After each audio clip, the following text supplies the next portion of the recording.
Dr. Barnard, we're doing a take 2. I'm so excited to be with you because I got to meet you a couple years ago. All the success of What the Health documentary, which was enormous, and my first intro into plant-based living. But you have a brand new book out. It's called Your Body in Balance: The New Science of Food, Hormones, and Health. Hey Frase, every day she'll make you say, oh my God.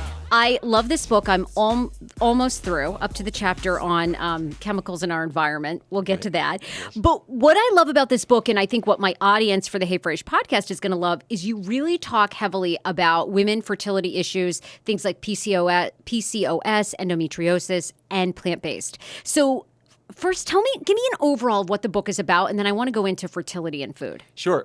It's about hormones. And what hormones are they're things that start at one place in your body, like the pancreas makes insulin, which is a hormone that goes through the blood to another part of the body where it directs what your body's going to do. So insulin allows sugar to get into your cells. Okay. Or the ovaries. They make estrogens that go to the uterus and get it ready for pregnancy. Or in a man's body, the testes make testosterone that go to his brain and make him want to run for president. Yeah. Or that. Okay. You see what I mean? Yes. Anyway, so what people don't know is that if their hormones are out of balance, either too low or too high, they could cause all kinds of problems: infertility, cramps, even hormone-related cancers, many problems. The key is you can adjust your hormones. You can get them back into balance based on what you ate for breakfast and lunch and dinner and snacks. And the foods that make up your general dietary pattern control your hormones. People have no idea about this. Their doctor doesn't tell them. And we have no idea which foods I should eat, which I should leave out. So that's what it's about. I know, and we'll get into plant-based. But, I was just telling you about my triploidy miscarriage and how that's kind of made me aware of fertility. Tell me this, we really don't hear anything about food and fertility, but it seems like a lot more women, and again, maybe this is just because there's obviously a bigger population in the world, people are talking about things, social media, but it seems like women are having a more difficult time getting pregnant and carrying a healthy child to pregnancy. Do you think that's true as a doctor's perspective? A, it's true. B, it's not just women. It's men, too. Yes, you're right. Okay. Not to freak out, men, if you're listening, sperm counts have dropped by about 50 or 60% over the last half century or thereabouts. But for me, actually, this all started... We got into fertility completely by accident. We got into this whole area by accident. Okay. I was sitting at my desk. The phone rang. It was a young woman. She said, Dr. Barnard, I need your help. I can't get out of bed. She had cramps, menstrual cramps. Sure. And many women have menstrual cramps. Their doctors ignore it. Or they say, take ibuprofen. Take ibuprofen or take the pill. And she says, I'm only 14 years old. Wow. Oh, I'm not kidding. Anyway, they don't think about food. So anyway, this young woman called me up. She needed help. She had a business trip the next day. She said, I can't get on a plane. I can't get out of bed. So I said, let me give you some heavy-duty painkillers for 2 days. But what's going to stop this from happening next month? And the month after that, and the month after that. And I made a suggestion that I don't think any doctor ever suggested before for menstrual pain. But it came from old research, back from the 1990s, that showed that if women have extra estrogen, the female sex hormone, in their bloodstream, that fuels all kinds of problems, including breast cancer. Yes. So to reduce it, we've learned that very high fiber diets reduce estrogen back to a healthier level. So I suggested to her a completely vegan diet. Because, by the way, a vegan is not a person from the planet Vegas. That it just means no animal products. Yes. So everything you're eating has fiber, plant roughage, vegetables, fruits, beans, whole grains, lots and lots and lots of roughage, fiber. Sure. So that helps your body to eliminate excess estrogens. She gave it a try. It absolutely flat out cured her pain. Cramps. Yeah, they didn't come back. So I then did a large study with Georgetown University's Department of OBGYN with a large group of women, and it worked. It reduced PMS, it reduced cramps, it really helped. And it's more than just a high-fiber diet. We threw out all the animal products, threw out the cheese. Cheese has hormones. I know. That you really talk about that in the book so much. Cheese has hormones in it. It has estrogens in it. Who knew? But we also even kept oils low. So you do the diet the right way. In the course of this study, we found out that PMS got better. I'm talking about bloating, water retention, moodiness. Pain got better. And we published it in a journal called Obstetrics and Gynecology. But in the course of this study, I have to tell you something. We asked all of the participants to not take any hormone medications in the study because that would confuse the results. We Right. wanted to see what diet would do. And so that meant if they were on the pill is a hormone. Don't take the pill. Use something else. Use some other kind of birth What control. you could use probably a non-hormonal IUD. Do you like that? Condoms, whatever. Condoms, okay. Anything, but just not the pill, because that's going to Okay. confuse our study. One of the women said, "Don't worry about me. I don't use any contraception." She said, "My husband and I wanted to have a baby, Yes. but we couldn't. It just wasn't happening." And she said, "We've been evaluated. It's not him. It's me." And so we don't use the pill. We don't use anything. The second month that she was on the low-fat, totally vegan, healthy diet, she came in and she said, "Dr. Barnard, I've got some news for you." I said, "Well, what is it?" She says, "The bad news is I'm leaving your study. And the good news is I am pregnant." Anyway, she gave birth to a baby, healthy baby, and then a second baby, and then a third baby. And so this is a woman who had a diagnosis that she was infertile. And she carried this around forever. She thought she was infertile. What she was out of balance. In the same way as the first woman who said, "I've got menstrual pain." You look at her medical chart, it would have said dysmenorrhea. And that's not, those diagnoses tell us nothing. The truth is they are out of balance with hormones. You change the diet, you get back into balance, and that's what women need to know. And do you think, because fibroids has been big, I've heard a lot of women, about fibroids. So do you think all that is impacted by diet? Like we're seeing Dramatically so. Yes. What a fibroid is. A fibroid is not a gift from nature. What it is doesn't sound like what sounds painful. Right, if it is, give it back. Awful, yeah. The uterus has an inner lining called the endometrium, and that's what's responsible for the cramps. In the course of the month, it thickens up in anticipation of pregnancy, and when it breaks apart at the end of the month, that's menstrual flow. But if there's too much estrogen in the bloodstream because you've been eating cheese pizza or you haven't been having enough fiber in your diet to help you get rid of it, then what happens is it thickens up too much and that leads to cramps at the end of the month. Below that endometrial layer is another layer of muscle. This muscle layer keeps the uterus strong. Yes. Okay. But inside that muscle layer, there can be little knots of muscle cells that form. It can start out as the size of a raisin, and it can grow up to be the size of an orange, and that's a fibroid. And many women have them. They're usually not too bad, but sometimes they are, and they can lead to all kinds of problems and end up being a big reason for hysterectomy in some people. Yes, I guess. Yeah. So what drives that? Estrogens again. So if a well-meaning person follows nutritional advice, I'm having my 3 glasses of milk every day, I'm eating my meat, little do they know that is not going to get their hormones in balance. It's going to push them out of balance. And to prove this, for anyone who's skeptical, after the age of menopause, that's when the ovaries are not making estrogens to anywhere near the degree that they were. Fibroids gradually start to reduce. So if you want to wait that long, that's going to help. But for many people, they become painful. I believe that we can prevent this or at least slow the growth by changing our diet now. And there's another condition called adenomyosis. They're like fibroids, only it's cells from that endometrial lining that have escaped into the muscle layer. And they're now forming these little knots. All these conditions are painful. They can all affect fertility. They can affect all kinds of problems. And so for me as a doctor, half of my audience is women and men who need help. The other half of my audience is other doctors who need to learn how to help their patients by understanding the cause of these problems. Just to go back and then we'll kind of move on because you talk about so many great things in this book. But fertility. A lot of women listening to this are going to be very inspired by going plant-based to help them with fertility. But at what point, of course, plant-based helps you at all ages. At what point, though, with women, is it, we should really be having kids, in our 20s and 30s, right? Yeah. Over 35, do you think that plant-based can really help you get pregnant? Because obviously I'm 38. I want to get pregnant when I get through this whole triploidy miscarriage and, More I power have this troublastic disease, all this stuff, right? So, but, okay, now you're factoring in my age. So will plant-based really help? Probably for that more than anything.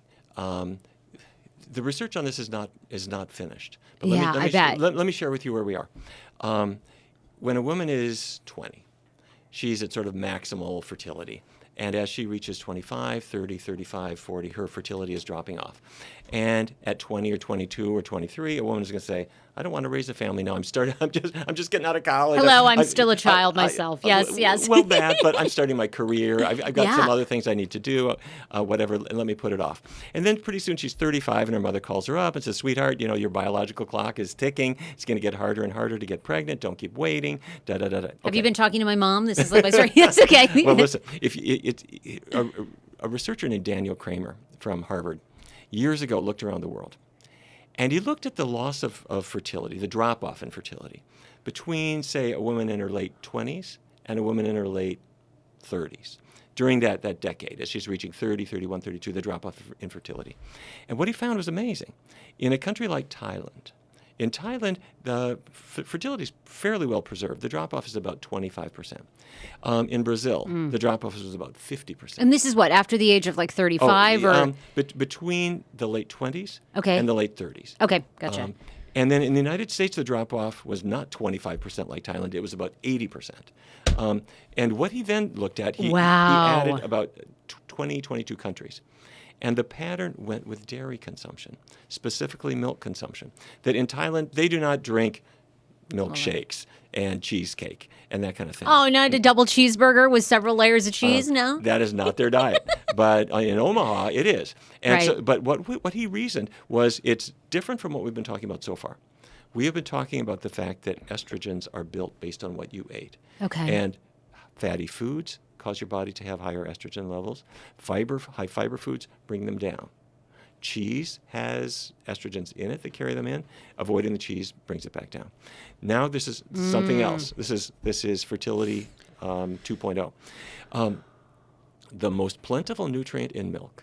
And I'm sorry to beat up on all my friends in the dairy industry, but here's what people need to know. You give some great examples in the book too, and you give actually examples I thought was really struck me of people dealing with cancer, and they actually were on plant-based, doing very well, managing their cancer or reducing it, and then at some point had a drop off and went back to eating meat and cheese, and it really did a 180 in their cancer prognosis. Yes, and what I want people to know about dairy is the most plentiful nutrient in a glass of milk is actually sugar. Now, that might sound strange, but the main thing in milk, it's not calcium, it's not protein, it's not even fat. It's a sugar called lactose.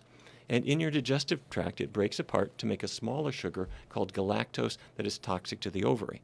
And it's even linked to ovarian cancer. So in Thailand, nobody's drinking a glass of milk. That's not part of their culture. They just don't do it. Yeah. In America, you're told, drink your milk. It's good for the dairy industry. It's good for your bones, da-da-da-da-da. Now, whether it really is good for your bones is quite a different story. But it breaks apart to release this sugar that's toxic to the ovary. So Mother Nature figured you would drink milk from your mother's breast. And at age 18 months or 24 months, you stop. Right. That's the end. But if you're drinking it forever and ever and ever, a woman who's 22, 25, 28, drinking the milk, the galactose gets into her bloodstream, we believe, according to the best evidence we have, is that it is knocking out her ability to have a child. Wow. All right. Tell me this. I want to go back to this question about vegan diet. Oftentimes on my podcast, I'm like vegan like 4 days a week. And then the other days, to be honest, I like slip and I'll eat a cheeseburger or something like that. Up until this episode, that has all stopped now. No, it really has, because if I want a shot at having like one healthy child, Exactly. I mean, time is you really have Right. to take it Yeah, seriously. yes, I'm going to talk you out of this. But, I was going to ask you that. Is it all or nothing when it comes to plant-based? You know what I'm saying? Like, and what I mean is, can you cheat? If you're Sure. a person that you're vegan or plant-based 5 days a week, but then the other 2 you're not, are you still reaping benefits, or it's kind of one of those things that you can't go back and forth? Any change that you make is going to be a good change. However much or little you do is going to be good. In our clinic upstairs, though, I have to say, patients come in and they're a pack-a-day smoker. And we say it'd really be a good idea to quit smoking, because if you do, your lung cancer risk will go down, your emphysema will stop progressing, your cough's going to go away. And the patient comes back 6 weeks later, and they say, Doc, excuse me, I threw away the cigarettes, but I'm still having one at a party, but maybe, or I have maybe one, but I'm still coughing. What's that about? And the doctor says, well, maybe even get rid of that one. Last cigarette. And then they do dramatically better. So the analogy with food is that when people eliminate most of the dairy and most of the meat. Many of them do better overall. But that last little bit is remarkable in two ways. First of all, it's often the most important one with regard to continuing problems. That getting rid of that last bit really does help. The other thing is if animal products are always part of your diet, a little part of your diet, they remind you that they're there. And you don't sort of forget about them. So you never really break the addiction. Okay, well, I'm going to be your experiment. I'm doing this vegan thing and see if I can have a baby when all this, my HCG levels are finally down. I have to monitor them for 6 months. So in August, I'll have the clear. So I want to be totally prepared. Yeah, the prescription is vegetables, fruits, whole grains, and beans, those healthy 4 groups. Take a vitamin B12 supplement because people are low in B12. Keep oils really low. So a vegan diet shouldn't be a reason to bring in a lot of... I love olive oil. Well, yeah. I love dipping bread in olive oil. Yeah, but you don't like it. Well, there's no faucet on the olive plant. Okay. In other words, if you got oil out of an olive, Yep. they had to throw away all of the fiber and all of the pulp, and they made this. It's kind of like the sugar of the olive tree. You know how you take sugar cane? Yep. You throw away all the fiber, you end up with sugar? Sure. You take... You strip it of all, yeah. Right. So an olive, good. Olive oil, less good. Now, olive oil is a lot better than butter. Okay, That's so for you're... sure. Yeah. But to really succeed, keep the grease low. I have 2 more questions for you. Talk to me about how chemicals in our environment, I think people are really waking up to this, that whether it's in plastics, whether it's what we're exposed to, Roundup you talk about, people are always spraying their yards with Roundup. Yeah. That seems really scary to me because you can control what you put in your mouth, but we can't really control what our neighbors are spraying or, not always knowing what's in our glass or plastic. So talk to me about chemicals that are in our environment and what we can do to... They are ubiquitous. We won't avoid them completely, but we can avoid them to a great degree, and that's important because some of them are what we call endocrine disruptors. That means they're sort of like false hormones. They might interact with your hormone receptors, but they do so in a harmful way.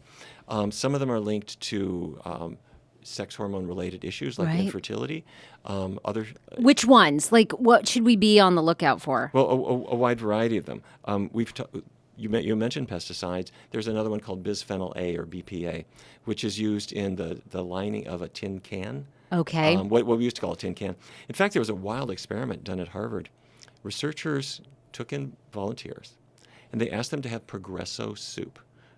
Vegetable soup. Yes, you talk about this in the book. Well, Progresso, it's a good brand. It sounds vaguely Italian. In fact, the cans are a little bit bigger. Italian. Doesn't Okay. it? I mean, I presume it's a made-up name, but Progresso. I believed it. Anyway, in the urine of the research participants, after having the soup for a week, they found BPA in their urine, bisphenol A in their urine. Where is it coming from? It's coming from the lining of the can. When you look inside a can, you can see there's a little tan-colored lining. So you go to the store. Oh, by the way, BPA is linked to a number of issues, both for women and for men, and some of them more serious, like diabetes, but in the short run, things like low sperm counts and others.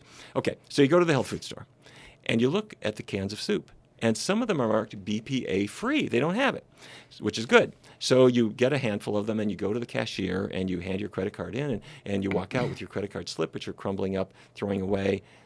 Unbeknownst to you, the thermal paper that the credit card slip was printed on is coated with BPA, and it goes through your skin into your bloodstream. Sure, you put it in your mouth. You put chapstick on after you've touched it. You don't even think about it. Or think about the cashier who's handling these over and over. Exactly. So the answer is BPA-free cans. Or just don't use canned soup. You can make your own soup. It's not rocket science.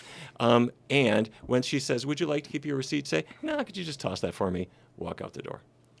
You have been plant-based for 30 or 40 years of your life. Take us through, what do you typically eat in a day? Okay. Simple stuff, to tell you the truth. For breakfast, it would be typically a big bowl of oatmeal, but I might put some cinnamon. I've got to flavor it up. Yes, I like a little flavor, yeah. Sliced strawberries, bananas, or something like that. Once in a while, my substitute for bacon or sausage could be veggie bacon, veggie sausage, but sometimes I grill up some tempeh or tofu on a nonstick pan. Sounds wild if you're not used to this, but you get hooked on this. It's the greatest thing in the world. When I go out with friends, I would go to a sushi bar, but I wouldn't have the The fish. sushi. I'd have the cucumber roll, sweet potato roll, Avocado asparagus roll is so good. miso soup, seaweed salad. Oh, I love miso Great soup. stuff. Italian. I wouldn't have the Alfredo sauce. I'd have the tomato sauce, the arrabbiata sauce, whatever. God, you You know, can do it lentil great. soup, minestrone. Just to tell you the truth, one of my favorites is Mexican. Big bean burrito loaded with jalapenos. I think they must have vitamin J in there or something, whatever from the jalapeno. That's a joke. Sorry. There is no vitamin J. Or I like your stand-up routine too. Okay, yes. or Chinese. Rice dishes, tofu dishes, vegetable dishes. If you think international, all these countries have cuisine that beats the heck out of what I grew up with. I grew up in Right. North Dakota. Roast beef, baked potatoes, corn. That was Every it. day, every night, yeah. Except, well, Meat, potato, and a vegetable. Special occasions, it was roast beef, baked potatoes, and peas. You know, that was about as cool as we got. Okay, obviously, you know, What the Health was one of the ways I think that you sort of skyrocketed to fame and popularity. And the newest vegan sort of plant-based film is Game Changers. Yeah. Every time these films come out, you get a huge wave of resistance of people. I don't know. I was talking to Chuck Carroll, who works with you, about Joe Rogan had on the guy John Wilkes, who did Game Changers, and then he had on Chris Kressler, who was arguing in favor of meat. And you got a lot of backlash when What the Health came out. Why do you think, I mean, now we're hearing things like plant-based burgers aren't really good for you, Beyond Meat isn't good for you. What's your take on Beyond Burger products? Are they good? Are they not? And why do you think we're still reading so many conflicting stories? I was saying to Chuck this morning, there was one about eggs that, eggs, if you eat 5 eggs, 7 eggs a week, you can have good cardiovascular health. Right. We're still seeing so much pro-meat dairy. Yeah. I think there's a reason why people will push back on a health message. The first reason, I think, is actually kind of a good reason, is that people are naturally suspicious of a new message. So if I say a low-fat vegan diet might improve fertility, it might help you with your cramps, it might actually reduce cancer risk, I think people are right to be skeptical of that because you hear all kinds of nonsense all the time. And so that's why when I write a book like Your Body in Balance, I have to show the scientific evidence and really make a case because you don't want people to just believe any nonsense they hear. And there's a lot out there, right? I mean, there's Well, a tell me lot of, about it. yeah. Yeah, there is. So I guess what I'm saying is I think skepticism is a good thing. Okay. However, some of the skepticism is fueled by industry. The meat industry and the dairy industry and the egg industry and the junk food industry, and there's a lot of them, have a lot of money and they don't want to have their products challenged. So and I know this because my dad was in the cattle business when he was a young man, and my uncles and cousins are today. They're good, honest people, but man, they're working at protecting their products. So that's the not so good part. But now you asked about some of these products, like the Impossible Burger. You're or hearing a Beyond Meat. lot now. Well, Beyond Meat, Beyond Burger, Impossible Burger. Lots of times these vegan products are filled with more chemicals. Do you think there's any truth to that, or that's more of, these industries, like you said, do have a lot to lose? They're always better than what they replace. I mean, you can't do worse than a hunk of the butt of a cow that is put on a grill. I mean, frankly, or ground up chicken. Well, that's what it is. Oh, God, I know. Chicken is so nasty. It's just so slimy and all of these things are bad. And there is a reason why the world is changing. It's partly health. It's partly that people are concerned about the environment and realizing that animal agriculture is terrible. And I'm happy to say there are a lot of people of all ages who say, well, think about the animals themselves. And I think our culture is now ready to say maybe their suffering really does matter. So that's all a good thing. But what about, say, a veggie burger? Some of them they're always better than what they replace. But some of them are fattier than others. And so I think of them as methadone.